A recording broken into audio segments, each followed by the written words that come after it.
Hello दोस्तों, नमस्कार। मैं समीर आपका मिशन अपडेट के इस यूट्यूब चैनल में स्वागत करता हूं। उम्मीद करता हूं कि आप अपनी तैयारी बेहतर तरीके से कर रहे होंगे और आगे की तैयारी भी जारी रखें और अपना अभ्यास प्रीवियस ईयर क्वेश्चंस मेहनत ईमानदारी से करते रहें। आपको जो कुछ भी दिक्कतें आती है तो आप हमसे संपर्क कर सकते हैं और आगे की तैयारी जारी रखें। आज की सेशन में हम बात करने वाले हैं फोर्थ क्लास के एनसीईआरटी नोट्स के बारे में। जो पहला पार्ट आपको पहले वीडियो में दिया जा चुका है, पिछले वीडियो में आप डिस्क्रिप्शन में लिंक दे दिया गया है, आप वहां जाकर के उस वीडियो को देख सकते हैं या प्लेलिस्ट में जाकर के वीडियो को देख सकते हैं। सीटेट ईवीएस के नाम से है। तो आज की इस सेशन में हम लोग फोर्थ क्लास के जितने भी चैप्टर हैं उन सारे चैप्टर का नोट्स आपको बेहतर तरीके से करेंगे और आज फोर्थ क्लास का एनसीईआरटी नोट्स ख़त्म हो जाएगा। जितने भी समरी हैं सारे अच्छे तरीके से लाए हैं और आपको फिफ्थ क्लास का फिर 2-3 दिनों में आपको पूरी तरीके से मिल जाएगी। और कंटेंट की तैयारी के लिए आप हमारे चैनल पर जितने भी वीडियो हैं उसको देख सकते हैं और अच्छे तरीके से उसको समझ सकते हैं। अगर आपको कोई दिक्कत होती है तो आप हमसे संपर्क भी कर सकते हैं। तो आइए चलते हैं, आज का सेशन हम स्टार्ट करते हैं एक नए सफ़र पर।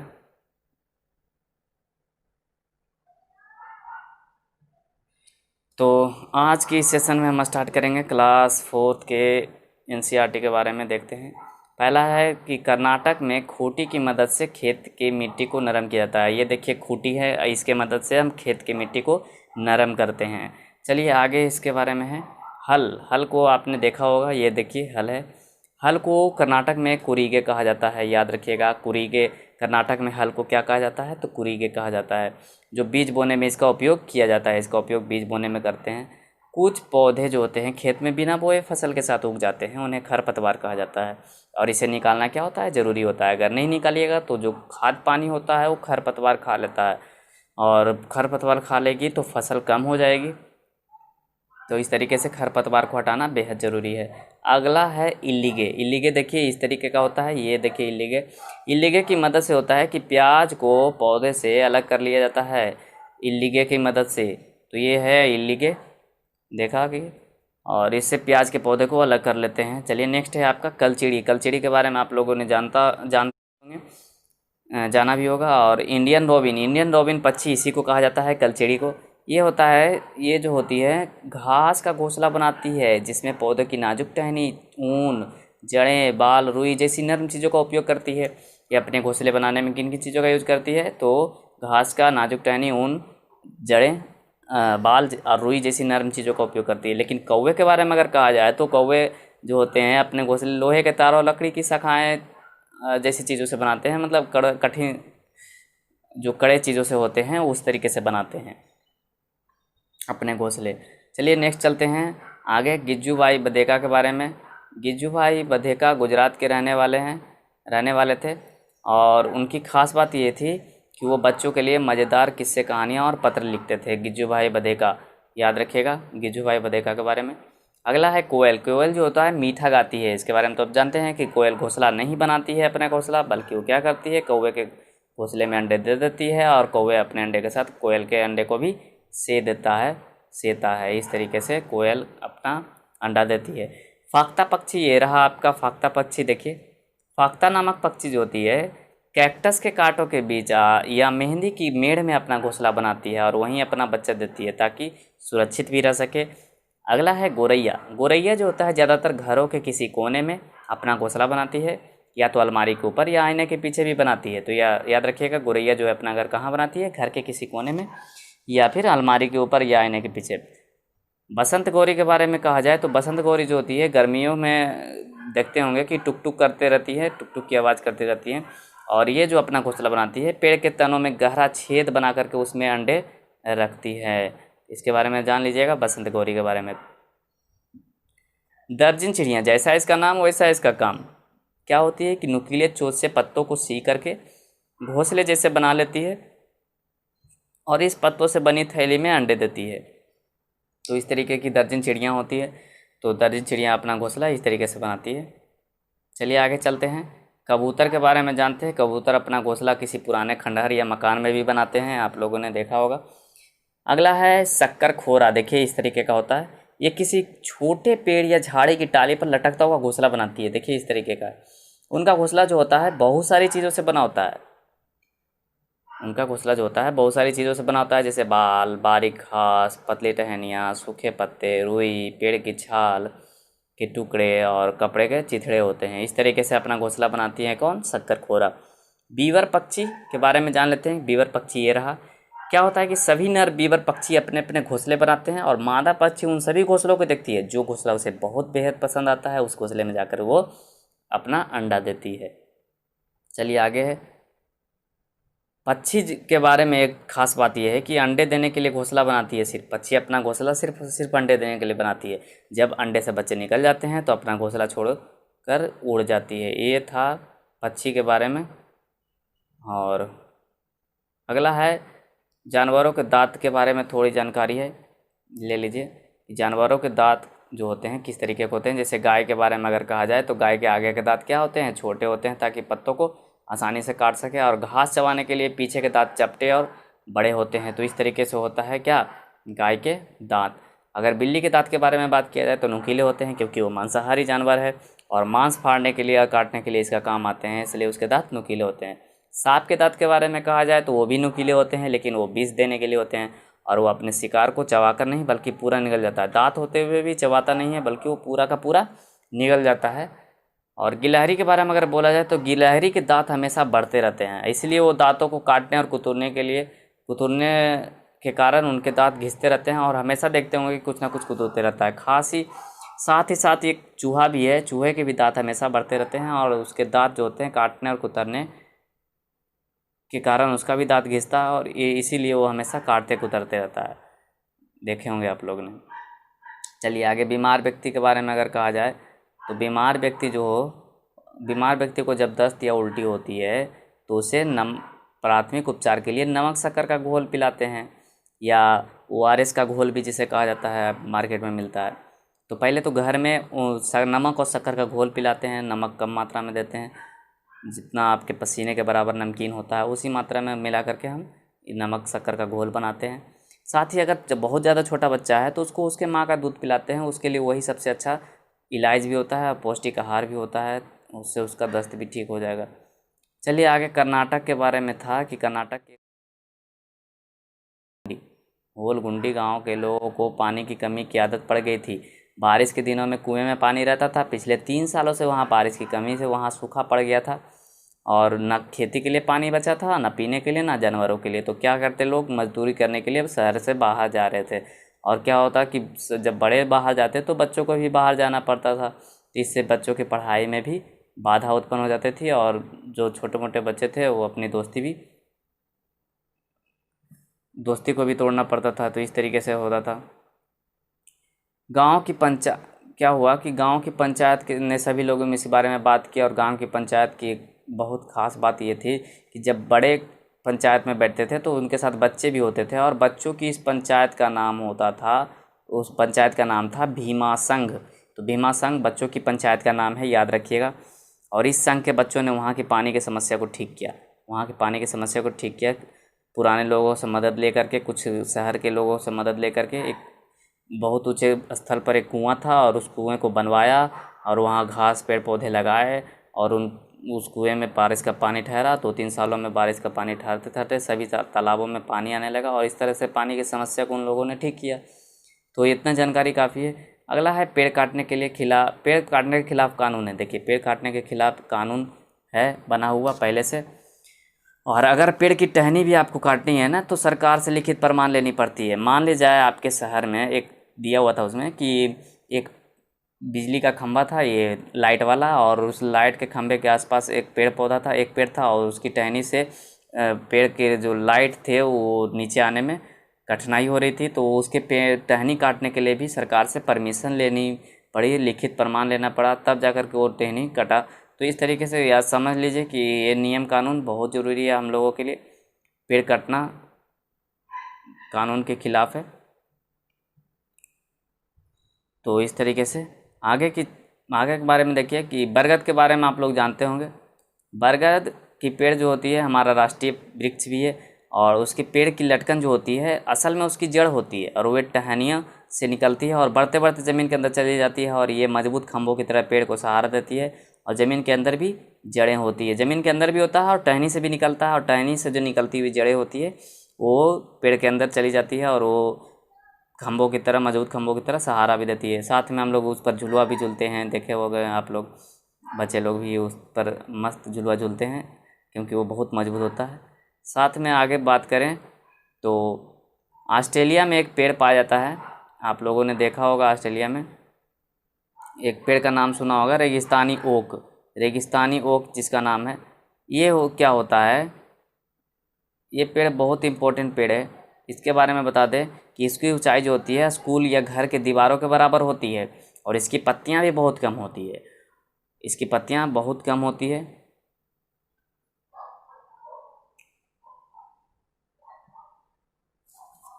इसकी पत्तियां बहुत कम होती है और इसकी जो जड़ें होती हैं, जड़ के बारे में अगर कहा जाए तो इतनी लंबी होती है कि 30 पेड़ को ज़मीन पर एक लाइन से लिटा दिया जाए, उतनी गहरी ज़मीन के अंदर जाती है, इतना बड़ा उसकी जड़ होती है। और जब तक उसे पानी ना मिल जाए वो हमेशा बढ़ती ही रहती है, अंदर जाती ही रहती है, और जब तक उसे पानी नहीं मिल जाता तब तक वो बढ़ता रहता है। और वो जो पानी होता है पेड़ के तने में जमा होता रहता है। जब कभी इस इलाके में पानी नहीं होता तो वहाँ के लोग क्या करते हैं, वहाँ के लोग तने के अंदर पतला पाइप लगाकर पानी को निकाल लेते हैं और पानी का यूज़ करते हैं पीने के लिए। तो एक ख़ास बात है और अच्छी बात भी है, ऐसा पेड़ तो इंडिया में है नहीं। चलिए बिहू के बारे में अगर कहा जाए तो बिहू जो है असम राज्य में मनाया जाता है। याद रखिएगा बिहू का त्यौहार कहाँ मनाया जाता है, तो असम राज्य में मनाया जाता है। यह त्यौहार जो होता है चावल की नई फसल कटने के खुशी में मनाया जाता है। जब चावल कटाई होता है ना, तो इस तरीके से यहाँ जैसे दिवाली मनाते हैं ना, तो इस तरीके से वहाँ होली मनाते हैं, यहाँ दिवाली, तो उस तरीके से असम में बिहू त्यौहार मनाया जाता है चावल की फसल कटने की खुशी में होता है। उरुका जो होता है बिहू से पिछले दिन की शाम को कहा जाता है। जैसे होली में हम लोग होली के पिछले शाम को होलिका दहन करते हैं, उसी तरीके से ये मनाते हैं। और उरुका जो होता है बिहू के पिछले दिन की शाम को कहते हैं, और इसमें गांव के लोग एक साथ बैठकर खाना बनाते हैं और खाना खाते भी हैं। और ये कब मनाया जाता है जो देख लेते हैं, माघ के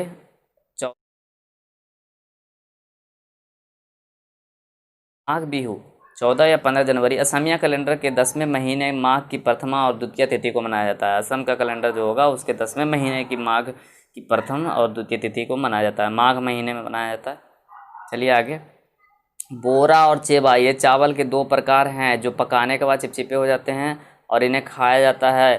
ताव और कढ़ाई को कहा जाता है, तावा जिसे हम लोग यहाँ तावा कहते हैं, वहाँ ताव कहता है, ताव कढ़ाई को कहा जाता है, और इस कढ़ाई पर ही चेवल चावल बनाया जाता है। चलिए आगे, इस त्यौहार पर ज़्यादातर औरतें क्या होती है, पाट और मूंगा की मेखला चादर पहनती हैं।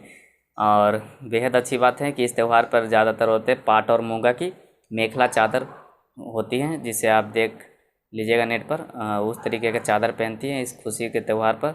और एक भेला घर बनाया जाता है। भेला घर जो होता है नेवारी का रहता है, साथ में बांस और लकड़ी के भी बनाए जाते हैं और उन्हें फिर जलाया जाता है। साथ ही मेजी भी जलाई जाती है। इस तरीके की होती है भेला घर और इस तरीके का होता है मेजी। देख लीजिए ये दो गो हैं, ये दोनों इस तरीके से जलाए जाते हैं, जैसे हमारे होलिका दहन में होता है ना, उस तरीके से ये भी जलाते हैं। तो इस तरीके से होता है। आगे चलिए, सभी लोग ज़मीन पर बैठकर केले के पत्ते पर खाना खाते हैं और औरतें जो होती हैं बिहू नृत्य करती हैं। काफ़ी अच्छा चीज़ है, काफ़ी अच्छा त्यौहार मनाया जाता है, कभी मौका मिले तो जाइएगा। अगला है प्राइमरी स्कूल के बारे में। मिड डे मील के बारे में अगर चर्चा करें तो मिड डे मील जो होता है वो दोपहर का खाना दिया जाता है, बच्चों को दिया जाता है। प्रारंभिक कक्षा के बच्चों को, जो एक कक्षा 1 से 8 तक के स्कूली बच्चों को पका हुआ और गर्म खाना मिलता है, और यह सभी बच्चों का अधिकार भी है। तो मिड डे मील जो है प्राथमिक स्कूल के दोपहर को खाना को कहा जाता है, ठीक है। और क्या होता है कि गरीब बच्चे जो होते हैं भूखे पेट स्कूल आ जाते थे, और भूखे पेट होने के कारण उनको पढ़ाई में भी नहीं मन लगता था और उनको पौष्टिक आहार भी नहीं मिल पाता था। इसलिए इस देश के सबसे बड़े, कह सकते हैं कोर्ट के द्वारा, इस देश के सबसे बड़े कोर्ट के द्वारा ये फैसला लिया गया कि प्रारंभिक स्कूल के बच्चों को गर्म और पका हुआ खाना मिले। सभी बच्चों का ये अपना अधिकार भी है। तो ये है मिड डे मील। अब गुरुद्वारे के बारे में बात करें तो गुरुद्वारे में कड़ाह प्रसाद दिया जाता है, जो हलवा टाइप का होता है, बेसन या आटे का बना हुआ, उसमें चीनी डाल करके एक कह सकते हैं एक हलवा टाइप का होता है, तो उसी को कड़ाह प्रसाद कहा जाता है। और अरदास के बाद सभी लोगों को दिया जाता है। अरदास पूजा वूजा करने के बाद जो भी होता है उसके बाद उस प्रसाद को बांटा जाता है। गुरुद्वारे में सभी लोग मिलकर खाना बनाते हैं। खास बात है कि सभी लोग मिलकर खाना बनाते हैं और इस खाने को लंगर कहते हैं। लंगर लंगर आप लोगों ने भी खाया होगा, तो इस तरीके से उसको लंगर कहा जाता है। गुरुद्वारे में लंगर कहाँ बनता है? तो गुरुद्वारे में। याद रखिएगा, ये भी इसका बेस्ट कंटेंट है, आपको बेहतरीन तरीके से लाया गया है। और आप लोग इन चीज़ों को याद रखिएगा अच्छे तरीके से, ताकि आपको आगे किसी भी चीज़ की तैयारी करने में दिक्कत नहीं होगी। अगला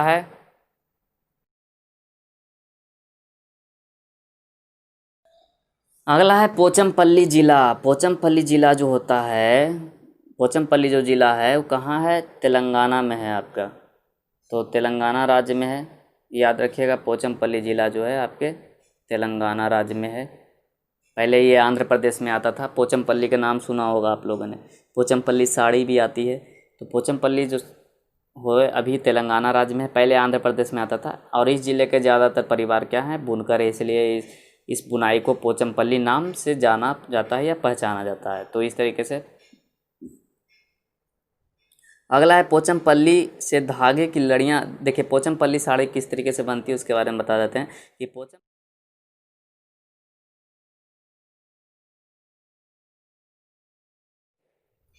वहाँ से लाते हैं और धागे की लड़ियाँ लाकर उबलते हुए पानी में डाल करके उसकी गंदगी को क्या करते हैं? गंदगी और दाग को धो करके सुंदर रंगों में रंगते हैं और सुखाकर उसकी गट्ठी बनाते हैं। और धागे की गट्ठी क्या करते हैं? करघे पर लपेटी जाती है और उससे कपड़े बुने जाते हैं। करघे में कई सुइयाँ होती हैं और डिजाइन के हिसाब से सुइयों का नंबर घटता बढ़ता है। और कारीगर चमकदार रंगों की बहुत सी सुंदर पोचमपल्ली साड़ियाँ बुनते हैं। इस तरीके से पोचमपल्ली साड़ी बनती है। चलिए आगे। पोचमपल्ली की तरह भारत की कई इलाकों में कुछ खास चीज़ें भी बनाई जाती है और इन चीज़ों के नाम उस इलाके के नाम से भी मशहूर हो गए हैं। जैसे कुल्लू की शॉल, मधुबनी की पेंटिंग, पढ़े थे पिछले कक्षा में, मधुबनी की पेंटिंग, और असम की सिल्क, कश्मीर की कढ़ाई। इस तरीके से है, सबसे फेमस चीज़ है जहाँ के नाम है वहीं के नाम से वो चीज़ें प्रसिद्ध हो गई हैं। मलयालम में चिटप्पन जो होता है पिता के छोटे भाई यानी चाचा को कहा जाता है, और कुंजम्मा चाची को कहा जाता है। पिता के छोटे भाई की पत्नी को कुंजम्मा कहा जाता है। अबू धाबी के आसपास के देश रेगिस्तान इलाके में है। अबू धाबी जो होता है, अबू धाबी के बारे में आप लोग जानते भी होंगे। और उसके आसपास के देश क्या हैं? रेगिस्तानी इलाके में है। और अबू धाबी में क्या होता है कि बारिश बहुत कम होती है, चारों तरफ रेत होते हैं और यहाँ रेतीले ज़मीन के नीचे तेल होता है, इसलिए यहाँ पेट्रोल आसानी से मिल जाता है और पानी पेट्रोल, और यहाँ केवल खजूर के पेड़ ही होते हैं। तो वहाँ जो होता है पानी बहुत कम मात्रा में होता है, इसलिए पानी बहुत महंगा होता है। पेट्रोल वहाँ तेल ज़्यादा है तो तेल की कीमत वहाँ बहुत कम होती है। इस तरीके से अबू धाबी में चलने वाले रुपये को क्या कहते हैं? दिरहम कहा जाता है। याद रखिएगा, अबू धाबी में रुपये को क्या कहा जाता है? दिरहम कहा जाता है। और वहाँ अरबी भाषा का प्रयोग किया जाता है। वहाँ किस भाषा का प्रयोग किया जाता है? अबू धाबी में अरबी भाषा का यूज किया जाता है। चलिए आगे चलते हैं। ज़्यादातर गर्मी में वहाँ के लोग जो होता है ढीले ढाले और सूती कपड़े पहनते हैं और इस तरीके से सिर को भी ढक कर रखते हैं। देखे होंगे वहाँ के लोग का पहनावा वेशभूषा कैसा रहता है, ऊपर से भी और पूरे तरीके से शरीर को ढके रहते हैं। वे तेज़ धूप से बच जाते हैं इससे और आराम से वो रह पाते हैं, ज़्यादा गर्मी उन्हें ना लगे इस तरीके से। केरल में तेज पत्ता, छोटी इलायची, बड़ी इलायची और काली मिर्च आदि जो होता है उगाया जाता है। इस तरीके से देखिए केरल में मसाला ज़्यादा उगाया जाता है, तो इस तरीके से वहाँ केरल। और गरम मसाला जो होता है, गरम मसाला देखिए अगला, कई मसालों का पिसा हुआ पाउडर होता है, जैसे जीरा, इलायची, छोटी बड़ी इलायची, लौंग, दालचीनी, काली मिर्च, तेज पत्ता के पत्ते और सौंठ आदि मिला करके पीस दिया जाता है और इस तरीके से वहाँ गरम मसाला तैयार किया जाता है। अगला है राजौरी ज़िला, जम्मू कश्मीर में आता है। बहीदा प्रिज्म के बारे में आप लोगों ने सुना होगा। बहीदा प्रिज्म जो है ये यहीं की रहने वाली हैं। ये एक लेफ्टिनेंट कमांडर हैं जो भारतीय नौसेना में डॉक्टर में हैं। बहीदा प्रिज्म बहुत ही नामी प्रसिद्ध महिला हैं जो एक लेफ्टिनेंट कमांडर भी हैं और भारतीय नौसेना में डॉक्टर हैं। ये पहली महिला है जिन्होंने अपनी पूरी परेड की कमान संभाली। और जब परेड होती है ना, तो परेड के बारे में जान लेते हैं कि जब परेड होती है तो वो 4 टुकड़ियों में होती है और पूरी परेड में 36 निर्देश देने होते हैं, वो भी ज़ोर ज़ोर से चिल्ला करके, ताकि सभी पीछे तक सुनाई दे और उसके बाद बैठे हुए आदमी को भी सुनाई दे, आसपास के लोगों को। तो इस तरीके से परेड भी करती थी ये वहीदा प्रिज्म। और ये बचपन से शौकीन थी इन चीज़ों को, अपने आसपास के लोगों को देख करके वो फ़ौजी भी बनना चाहती थी। 3 बहनें थी वो, और तीनों बहनें, उनके पिता का ये मानना था, उनके पिता का कहना था कि तीनों अलग अलग तरह का जॉब करे, जैसे कुछ डॉक्टर बने, कुछ सैनिक में जाए और कुछ आगे। इस तरीके से था इस वहीदा प्रिज्म के बारे में। आगे है लद्दाख के बारे में, ये अंतिम चैप्टर है, सबसे लास्ट चैप्टर। लद्दाख के बारे में अगर कहा जाए तो लद्दाख में अम्मा को माले आमाले और पिता को आबाले और दादाजी को मेमेले कहा जाता है। याद रखिएगा, लद्दाख में माँ को क्या कहा जाता है? आमाले, पिता को आबाले और दादाजी को मेमेले कहा जाता है। तो ये था हमारा आज का 4th क्लास का ईवीएस का कंटेंट। उम्मीद करता हूँ कि आपको बेहद अच्छे तरीके से समझ में आया होगा। और आगे की तैयारी आप अपनी जारी रखें, आपको इसका पीडीएफ डिस्क्रिप्शन में मिल जाएगा। आप अच्छे तरीके से इसको अच्छे तरीके से पढ़ लीजिएगा। और आप आज के लिए इतना ही, तब तक के लिए खुश रहिए, मुस्कुराते रहिए। जय हिंद।